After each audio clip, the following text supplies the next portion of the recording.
Bismillahirrahmanirrahim. Assalamualaikum warahmatullahi wabarakatuh. Bapak-bapak, ibu-ibu, mas-mas, mbak-mbak, khususnya adik-adikku sekalian yang dirahmati Allah dimanapun Anda berada. Kembali di IIP Channel bersama saya IIP Wijayanto. Kali ini kita akan membahas tema segala cara mantan lakukan agar dapat segera melupakanmu justru membuat ia jatuh cinta dan tergila-gila kepadamu. Ya. Jadi mantan sedang berusaha nih untuk melupakan kita. Kita bisa melihat berbagai cara mantan untuk melupakan kita, ya. Kita pernah membahas ada 3 cara mantan melupakan kita yang paling populer dan paling sering orang lakukan. Yang pertama, segera mencari pengganti. Yang kedua, mantan belajar untuk memusuhi dan membenci. Yang ketiga, mantan mencari kesibukan. Dari ketiga cara ini, semakin dia berusaha untuk melupakan kita, semakin ia sering kepikiran kita, semakin jatuh cinta dan tergila-gila kepada kita. Dia mencari pengganti kita, ya. Artinya apa? Sesegera mungkin. Harapannya agar ketika dia sudah memiliki pengganti kita, dia bisa segera melupakan kita. Apa yang terjadi? Dia tergesa-gesa memilih pengganti kita. Hasilnya dia gagal lagi. Ya. Ketika orang memilih sesuatu dengan tergesa-gesa, dengan terburu-buru, ya, maka peluang untuk terjadinya kegagalan dan penyesalan teramat sangat besar. Kenapa demikian? Sesuatu yang dipilih dengan hati-hati, dengan cermat pun, peluang untuk gagalnya ada. Apalagi sesuatu yang tidak difikirkan dengan masak-masak, ya. Nah, apa saja dalam kehidupan itu tidak boleh tergesa-gesa. Memilih pendidikan, memilih pekerjaan, ya, termasuk memilih pasangan hidup, ya. Segala sesuatu yang dipilih dengan tergesa-gesa, maka peluang untuk gagal teramat sangat besar.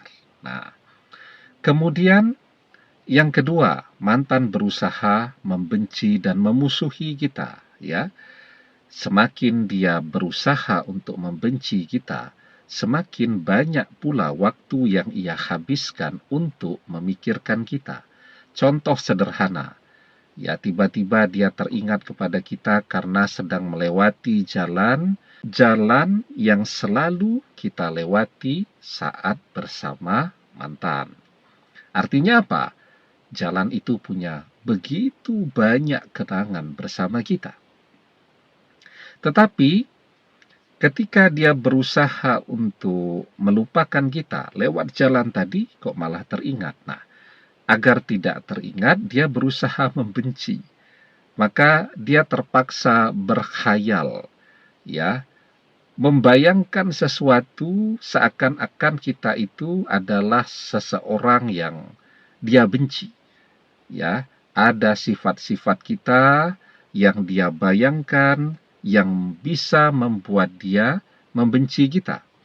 Tetapi kan kita bersama dia selalu baik, selalu memberikan yang terbaik. Tidak ada sesuatu pun yang bisa mantan benci dari diri kita. Nah, maka yang ada dia cuman berkhayal dan berkhayal terus, ya. Nah, ketika pikirannya lelah untuk mencoba menemukan sesuatu yang bisa dia benci dari diri kita, hatinya akan muncul, ya. Padahal isi di hatinya adalah cinta. Pikirannya yang memaksa untuk membenci sementara hatinya mencintai. Maka terus terjadi pergolakan batin setiap saat antara pikiran dan hatinya. semakin mantan berusaha membenci kita, semakin banyak waktunya yang ia habiskan untuk memikirkan kita, ya. Nah, yang ketiga, mencari kesibukan, ya, agar bisa melupakan kita. Semakin dia sibuk, ya, sebenarnya semakin pula ia akan sering teringat kepada kita, ya. Jadi di dalam kesibukannya dia jadi ingat. Biasanya sesibuk apapun dia selalu ada kita yang menemani, yang memberikan semangat dan seterusnya. Sekarang dia jadi sendirian. Jadi segala cara mantan berusaha untuk melupakan kita justru membuatnya semakin rindu, semakin cinta, dan tergila-gila kembali kepada kita. Nah, sekarang yang paling penting, ya, biarkanlah mantan di dalam usahanya untuk melupakan kita. Yang paling penting, kita tidak pernah melepaskan hatinya karena kita tahu persis pikirannya berusaha untuk melupakan, tetapi cinta di dalam hatinya selalu ada. Maka hatinya terus kita sirami dengan amaliyah-amaliyah kita.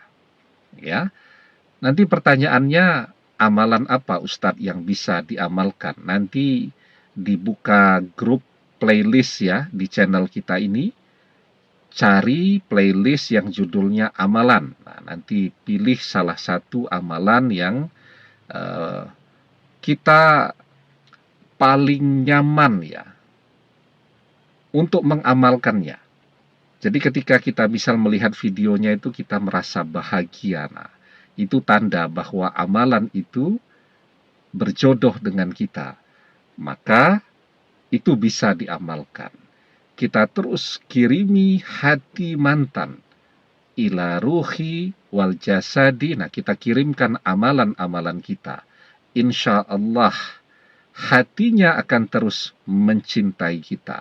Pada akhirnya pikiran dan seluruh diri mantan akan mengikuti apa kata hatinya. Terus amalkan dengan tekun.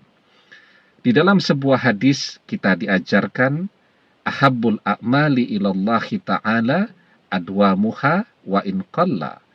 Amalan yang paling dicintai oleh Allah adalah amalan yang dikerjakan rutin terus-menerus walaupun itu sedikit. Demikian, semoga bermanfaat. Wallahu a'lam bissawab, billahi taufik wal hidayah. Assalamualaikum warahmatullahi wabarakatuh.